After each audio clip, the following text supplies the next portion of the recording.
Выступление Дональда Трампа на 80-й сессии Генеральной Ассамблеи ООН вызвало большой резонанс.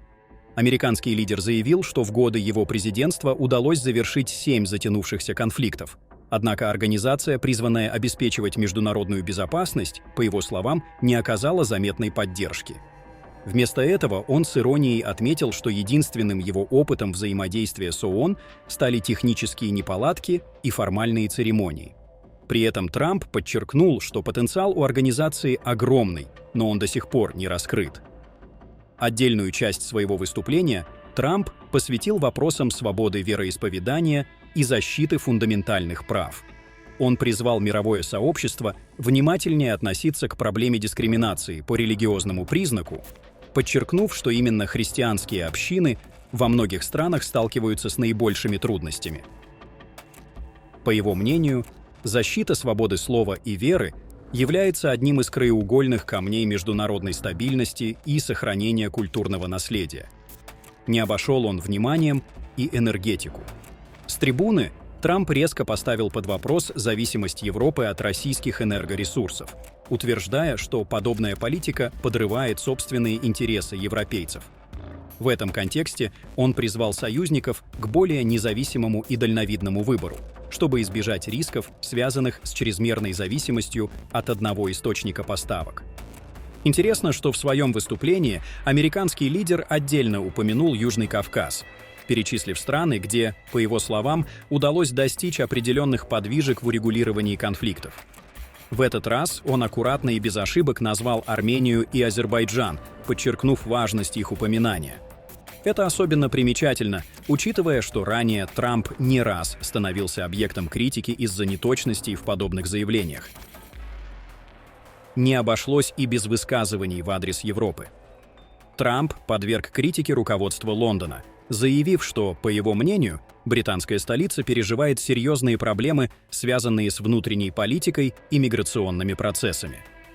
Он предостерег европейцев от бездействия, отметив, что время для принятия решений сокращается, и без изменений последствия миграционного кризиса могут оказаться разрушительными для будущего континента. И, конечно, выступление Трампа не обошло вниманием палестинскую тему. Он отметил, что признание государственности Палестины может стать серьезным стимулом для радикальных элементов в движении Хамас. Некоторые члены организации ООН стремятся в одностороннем порядке признать палестинское государство, словно поощряя продолжение конфликта. Это может стать слишком большой наградой для Хамас за совершенные ими действия, подчеркнул Трамп. Он также отметил, что конфликт в секторе Газа должен быть немедленно прекращен, а оставшиеся в плену израильские заложники освобождены. Между тем, на фоне громких заявлений Трампа внимание привлекла и позиция Северной Кореи.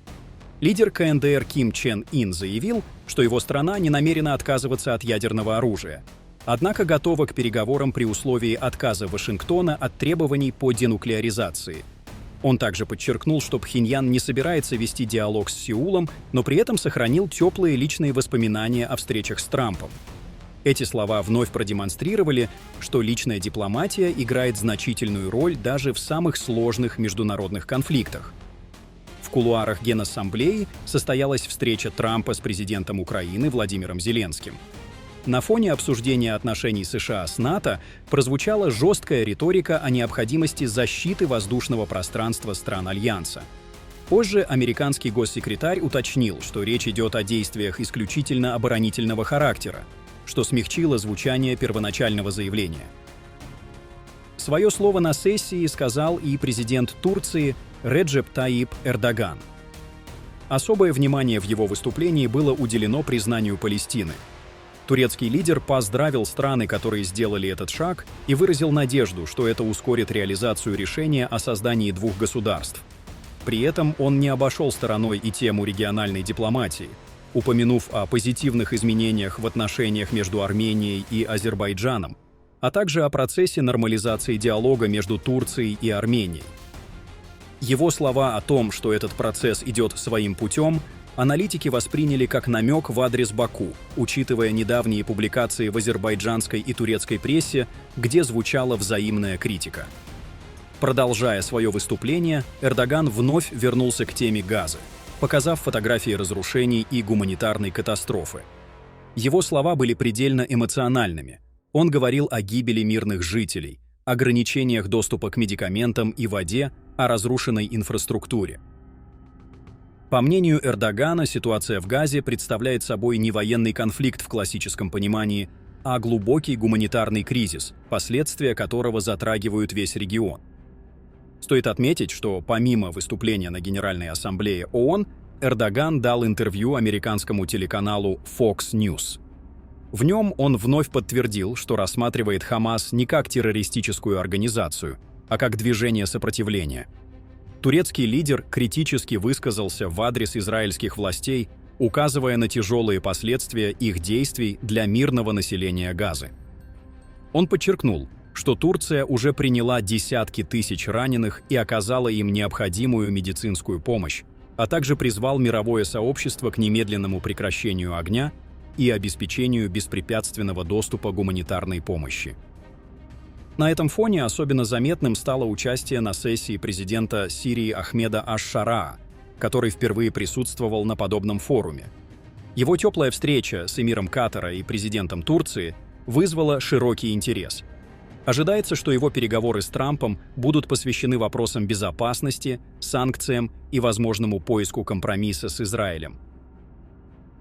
Свою позицию выразили и представители США. Посол в Израиле Майк Хакаби использовал метафору семейных отношений, объясняя, что американская поддержка союзника не может быть поставлена под сомнение. Такой образный язык продемонстрировал стремление Вашингтона подчеркнуть неразрывность американо-израильских связей. Тем временем в Нью-Йорке произошел курьезный эпизод. Кортеж Трампа парализовал движение, что временно остановило автомобиль президента Франции Эммануэля Макрона.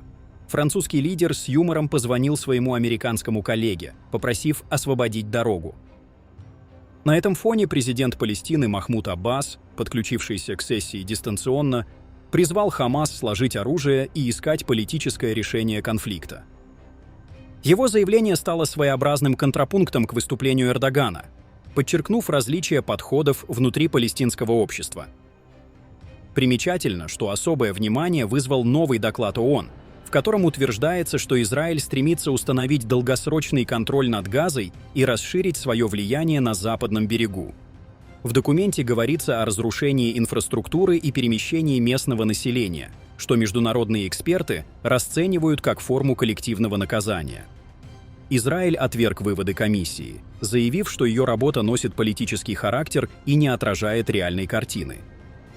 Таким образом, 80-я сессия Генассамблеи ООН превратилась в площадку, где прозвучали самые острые и противоречивые заявления.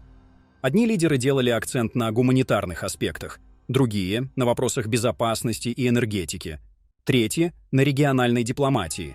Но общий вывод очевиден. Международное сообщество остается разделенным, а ключевые игроки продолжают использовать трибуну ООН не только для диалога, но и для демонстрации собственных позиций и интересов. Следите за событиями вместе с нами. Подписывайтесь на канал, ставьте лайки, оставляйте комментарии и делитесь своим мнением. Ваша активность помогает нам быть ближе к ключевым событиям мировой политики и анализировать их для вас в режиме реального времени.